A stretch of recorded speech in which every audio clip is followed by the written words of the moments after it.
नमस्कार मंडळी, स्वागत आहे तुमचं माझ्या चॅनेलवरती. तुम्ही बघू शकता सकाळचे 6:15 झालेले आहेत आणि ते मी पूजा करत आहे.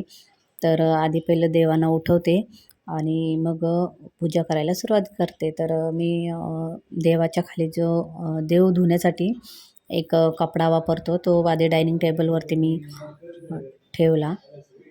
नंतर आता इथे देवांना मी उठवलं आणि सर्व देव आता डायनिंग टेबलवरती काढून घेईल आणि मग स्वच्छ धुवून पुसून त्यांना गंध वगैरे लावेन, अत्तर वगैरे लावून देवघर साफ करून देवघरामध्ये ठेवून देणार. तर आज आहे गुरुवार. मग सकाळी लवकरच उठून लाद्या वगैरे सर्व कामं झालेली आहेत. फक्त टिफिन बनवायचा आहे. तर 8पर्यंत माझी पूजा झाली की मग मी जेवण बनवायला घेईल. तर आता इथे माझी पूजा झालेली आहे. देवाला कपडे घातले, हार वगैरे घातले, मस्त बालकृष्णांची मूर्ती सजवली, मग ती ठेवून दिली, सर्व जागच्या जागी ठेवून दिलं. नंतर मग दिवाबत्ती केली, अगरबत्ती लावली, दिवा लावला, अगरबत्ती सर्व घरातून फिरवली आणि मग रांगोळी वगैरे हळदीचं लेपन वगैरे केलं. तर तुम्ही म्हणाल मग आधी पूजा केली मग रांगोळी काढली असं का? तर मला रांगोळी वगैरे काढायला टाईम लागतो. म्हणजे निवांत बसून करायला आवडतं. असं रांगोळीची आवड खूप आहे, त्यामुळे निवांत बसून रांगोळी काढायला आवडते. मग अशी घाई गडबडीत नाही जमत मला. मग मी काय केलं आणि परत तेच हात पहिली रांगोळी काढा, मग त्या हाताने पूजा करा, म्हणून म्हटलं आधी देवपूजा करून घेते आणि मग नंतर निवांत रांगोळी काढते.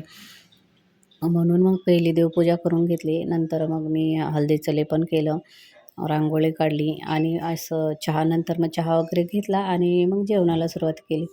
मग चपाती केली, भाजी केली आणि भाकरी घातल्या आणि मग त्या दोघांना उठून त्यांचं आवरून त्यांना शाळेत पाठवलं.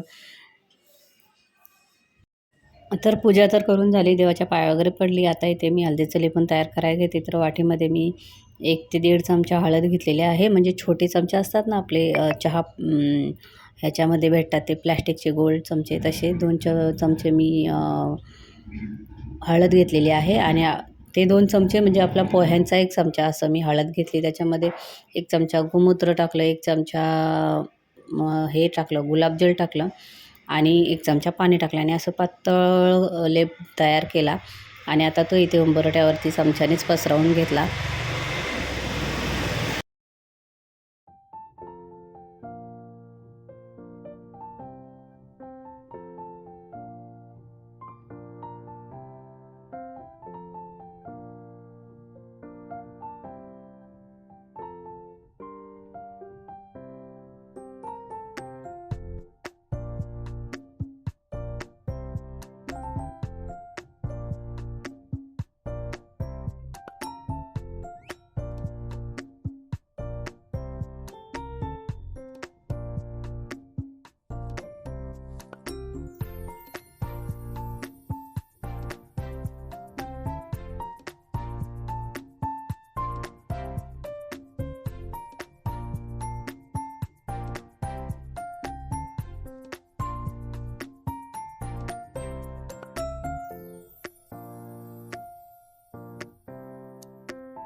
बघू शकता तुम्ही माझी देवपूजा मी कशी केलेली आहे. तर हे अशा प्रकारे मी देव सर्व स्वच्छ धुवून, पुसून, अत्तर वगैरे लावून, गंध वगैरे लावून देवघरात ठेवून दिले.